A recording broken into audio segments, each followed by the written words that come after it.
저는 그날 밤 이상한 기분에 잠에서 깼습니다. 방 안은 아직 어두웠지만 코끝으로 뭔가 탄 냄새가 스쳤습니다. 뭐지? 반쯤 잠이 깬 채로 몸을 일으키려 했는데 그 순간이었습니다. 눈이 따갑고 숨이 턱 막히는 연기가 밀려 들어왔습니다. 불이야. 가슴이 철렁 내려앉았습니다. 급히 침대에서 뛰쳐나와 불이 난 방향을 확인하려 했지만 연기가 너무 짙어 아무것도 보이지 않았습니다. 방 안은 이미 숨 쉴 틈이 없을 만큼 뜨거워졌고 창문을 열려고 해도 밖에서 올라오는 불길로 이내 불가능했습니다. 여보! 정민아! 수미야! 습관처럼 남편과 아이들의 이름을 불렀지만 그들은 이미 내 곁에 없다는 현실이 저를 비참하게 만들었습니다. 몸이 말을 듣지 않았습니다. 숨이 가빠지고 기침이 터져 나왔습니다. 바닥에 엎드리며 손을 뻗어 뭔가 잡으려 했지만 손끝이 닿는 것은 떨어진 액자와 깨진 유리뿐이었습니다. 이대로 죽는 건가? 갑자기 수십 년 동안 살아온 삶의 기억들이 머릿속을 스쳐갔습니다. 이게 끝일까? 눈물이 흘렀습니다. 그러나 이상하게도 머릿속에는 아들 정민과 딸 수미의 얼굴이 떠올랐습니다. 그들이 마지막으로 나를 찾아왔던 날, 그리고 그들이 했던 이상한 말들이 억지로 잠들어 있던 기억을 깨우기 시작했습니다. 겨우 창문 쪽으로 기어가 도움을 요청하려는 찰나 바깥에서 사이렌 소리가 들렸습니다. 이웃 주민들이 신고를 한 덕분에 소방대원들이 문을 부수고 저를 구조했습니다. 그들은 연기에 질식해 의식을 잃은 저를 안아들고 불길 속에서 빠져나왔습니다. 병원에서 깨어났을 때 간호사가 제 옆에서 말했습니다. 운이 좋으셨어요. 조금만 늦었더라면 큰일 날 뻔했습니다. 그녀의 말에 고개를 끄덕이려던 순간 한 소방관이 병실로 들어왔습니다. 그는 표정이 심각했습니다. 김희정님, 이번 화재는 단순한 사고로 보이지 않습니다. 부엌에서 발견된 가스밸브가 고의적으로 조작된 흔적이 있었습니다. 저는 얼어붙었습니다. 고의라니요. 그게 무슨 말씀이세요? 소방관은 더 조심스럽게 말을 이었습니다. 외부 침입 흔적은 없었고 집안의 구조를 잘 아는 사람이 일부러 손댄 것 같습니다. 머릿속이 하얘졌습니다. 누가? 왜? 어떻게? 그때 떠올랐습니다. 며칠 전 아들 정민이가 내 집에 왔던 그날의 대화가 간호사가 두툼한 의료비 명세서를 건넬 때 문득 정민의 말도 함께 떠올랐습니다. 엄마, 화재보험은 드셨죠? 요새 그런 거 하나 없어도 정말 큰일 나더라고요. 그때는 보험을 권유하는 다정한 아들의 모습에 고맙기까지 했습니다. 그러나 지금 생각해보니 그의 말투는 지나치게 뭔가를 암시하는 듯 했습니다. 병실로 작은 딸 은지가 들어왔습니다. 눈이 퉁퉁 부어 있었고 손에는 작은 보온병이 들려 있었습니다. 엄마, 너무 놀랐어요. 다행히 살아 계셔서 정말 다행이에요. 고맙다. 은지야, 근데 정민이는? 은지는 머뭇거리다 말을 꺼냈습니다. 오빠가 일 때문에 못 왔대요. 죄송하다고 꼭 전해달라 하더라고요. 말을 듣는 순간 왠지 모를 불쾌함이 엄습했습니다. 화재가 난 지 하루도 되지 않았는데 병실에 오지 않았다는 게 이해되지 않았습니다. 은지야, 정민이가 그날 뭐라고 안 하더냐? 오빠가? 그러고 보니 얼마 전에 집 관리 상태를 묻긴 했어요. 엄마 집 가수관도 오래되고 위험한 것 같다고. 은지의 말을 듣는 순간 머릿속이 어지러워졌습니다. 정민이 불을 낼 만한 계획을 세운 건 아닐까 하는 의심이 확신으로 바뀌기 시작했습니다. 며칠 후 퇴원하고 집으로 돌아왔습니다. 화재로 거실과 주방은 엉망이 되었고 타버린 물건들의 잔해 속에서 무언가를 찾으려 애썼습니다. 그리고 불에 그을린 가스레인지 옆에서 수상한 것을 발견했습니다.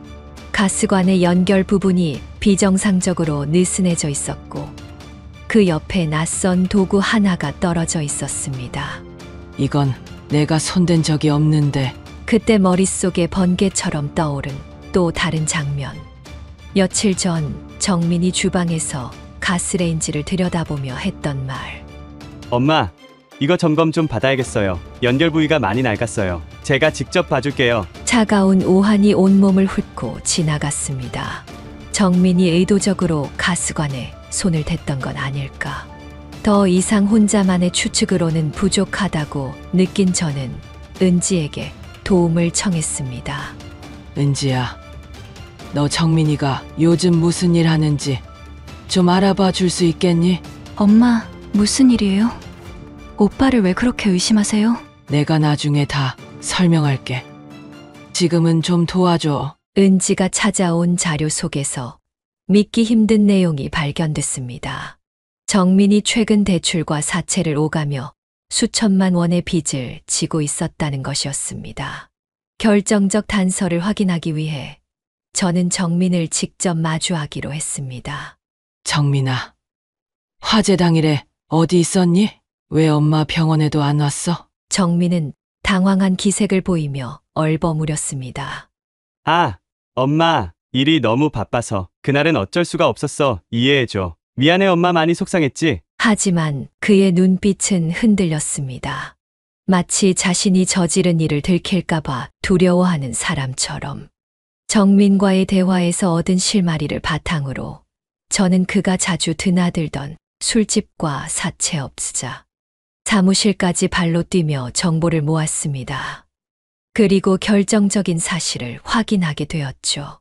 정민은 화재보험에 거액의 금액을 설정한 계약자로 등록돼 있었고 계약 날짜는 화재가 발생하기 바로 한 달 전. 결국 이거였구나. 내 목숨보다 돈을 선택한 거였어. 이 사실을 확인한 순간 모든 조각이 맞춰졌습니다. 정민이 의도적으로 가스관을 조작해 화재를 일으켰고 자신은 멀리 떨어진 곳에서 알리바이를 만든 것이었습니다. 그날 밤 은지와 함께 집에 정민을 불렀습니다. 거실은 조용했지만 공기는 날카롭게 가라앉아 있었습니다. 오빠, 엄마가 할 얘기 있으시대. 은지가 일부러 차갑게 말을 꺼냈습니다. 정민은 낯빛이 어두워지더니 천천히 소파에 앉았습니다. 테이블 위에는 깔끔하게 정리된 보험 계약서, 은행 채무 기록, CCTV 캡처 사진들이 가지런히 놓여 있었습니다. 정민의 시선이 그것들에 닿는 순간 그의 얼굴은 잿빛으로 변했습니다. 정민아, 저는 그의 눈을 똑바로 쳐다보며 말했습니다. 이제 다 알았어. 내가 한 짓 하나도 빠짐없이 다. 엄마, 그게 무슨 말이야? 내가 뭘? 정민은 말을 얼버무리며 손을 떨었습니다. 저는 조용히 보험 계약서를 그의 앞에 밀었습니다. 이게 내 이름으로 된 거지. 화재 보험. 한 달 전에 계약했더라. 정민의 손이 계약서를 덮으며 떨렸습니다. 은지가 참다 못해 소리를 질렀습니다.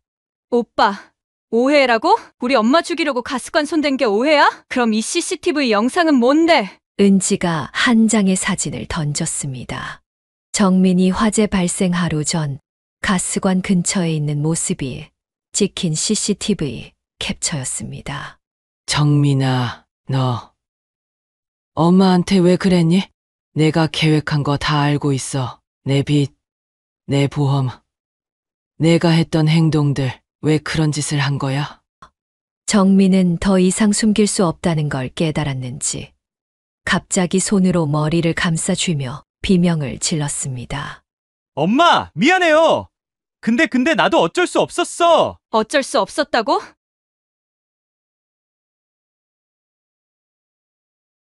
은지가 분노에 찬 목소리로 외쳤습니다. 오빠가 우리 엄마를 죽이려고 했는데 그게 어쩔 수 없었다고? 이게 지금 내가 할 소리야? 정민이 울먹이며 말을 이어갔습니다. 빚이 5억이 넘었어. 자체업자들이 집으로 찾아와서 죽이겠다고 협박했단 말이야. 엄마가 가진 재산이면 다 갚을 수 있었어. 나도 어쩔 수 없이 한 결정이란 말이야. 그래서, 제가 다가가며 물었습니다. 그래서 내가 선택한 게 이거였니? 내 엄마를 죽여서 내가 살아남겠다는 선택이었어. 정민은 울며 고개를 저었지만 그의 표정에는 후회와 공포가 뒤섞여 있었습니다. 은지가 차갑게 웃으며 정민을 바라봤습니다. 오빠, 말 돌리지 마. 그럼 며칠 전에 집에 찾아와. 엄마 걱정하는 척한 건 뭐야? 우리 엄마를 죽이려던 놈이 그딴 연극까지 했어야 했냐고. 정민은 아무 말도 못하고 바닥만 바라보고 있었습니다. 그러다 이내 떨리는 목소리로 중얼거렸습니다. 그건 내가 망설여서 엄마를 진짜로 죽일 수 있을까 그래서. 은지가 소리쳤습니다. 그딴 핑계를 대지 마. 그냥 내 욕심 때문에 우리 가족을 다 망치려고 한 거잖아. 그 순간 정민은 벌떡 일어나며 소리쳤습니다. 맞아! 다 내 잘못이야! 근데 내가 이렇게 된 게 누구 때문인데? 평생 비교당하고 엄마한테 사랑받는 건 은지 너뿐이었잖아. 나도 살고 싶었단 말이야. 그의 외침은 거실을 울렸지만 저와 은지는 한순간도 그에게 흔들리지 않았습니다. 그래, 저는 단호히 말했습니다. 너는 살고 싶었겠지.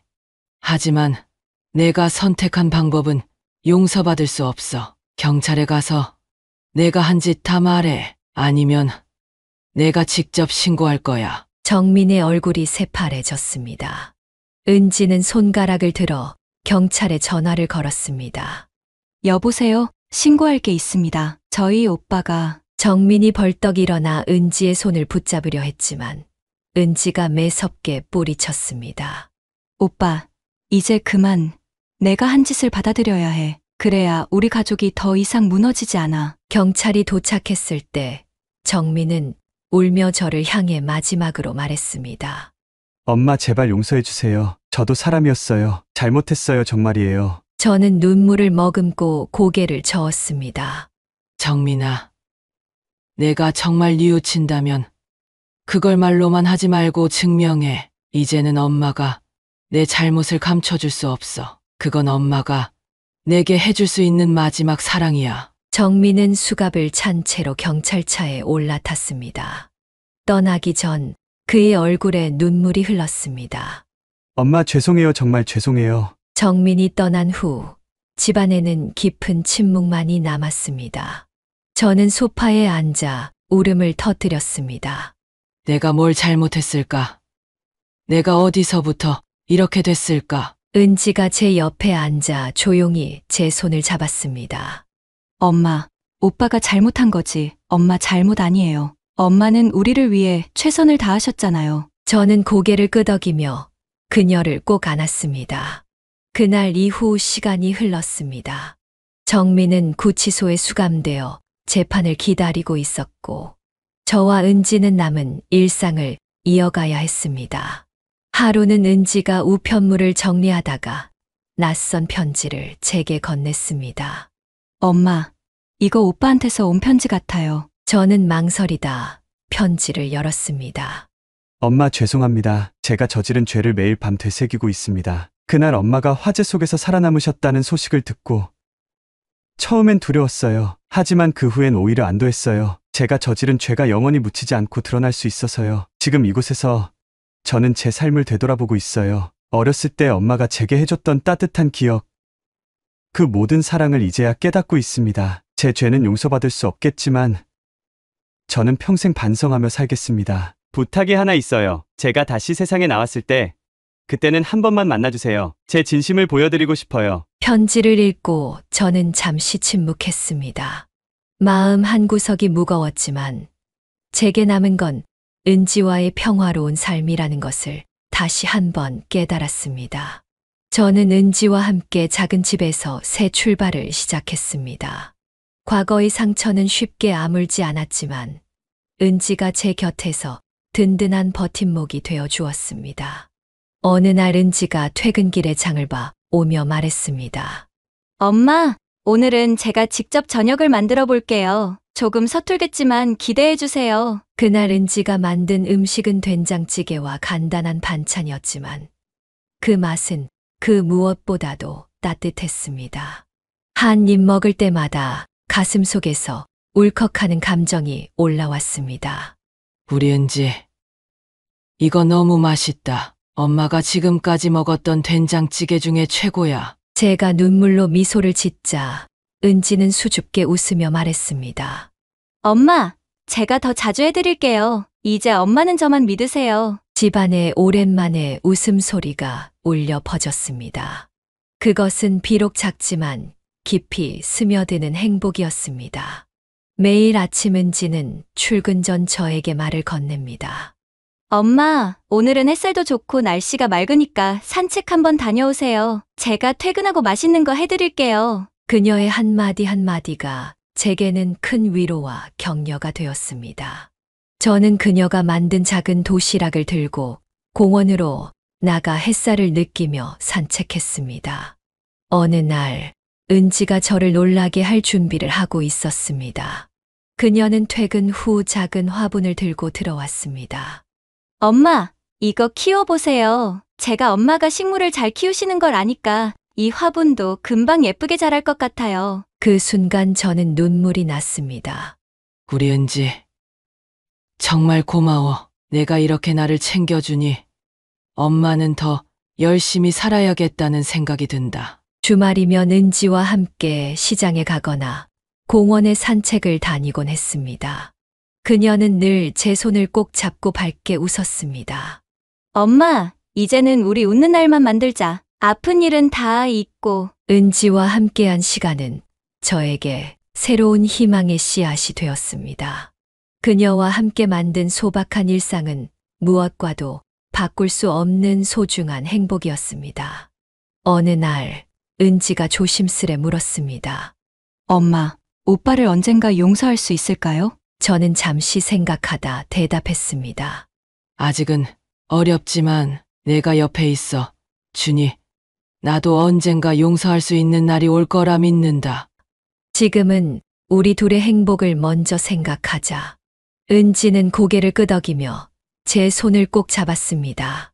엄마, 제가 곁에 있을게요. 우리 둘만 잘 지내면 충분해요. 그날 밤 남편의 사진 앞에 섰습니다.